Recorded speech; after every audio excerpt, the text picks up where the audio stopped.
Dito ka sa kabila, te. Nakarami na kami. Ang puti naman ng mukha ko. Ang kapal nang linagay kong ano, yung sunscreen. Nagigay ako. Ako, walang lagay na sa yun. Uy, pawis na ako. Oh my God. Walking lang tayo, mga guys. Para maging healthy. May dala din akong tubig. Magbibideo lang ako. Para remembrance natin. Ganyan lang. Simplehan lang natin. Kailangan tubig ko. Etong lamig pa. O, paano hindi ka tataba? Lahat malamig.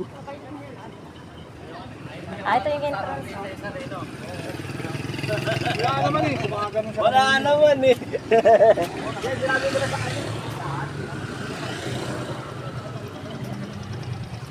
Bango ng pandesal, te, ah.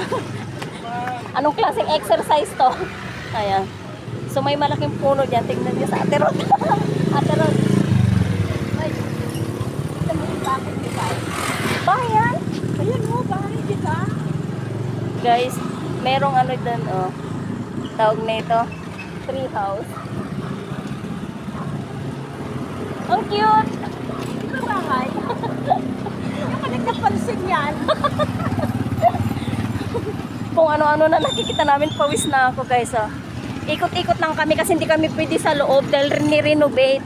Yan talaga dapat, oh. Sa loob.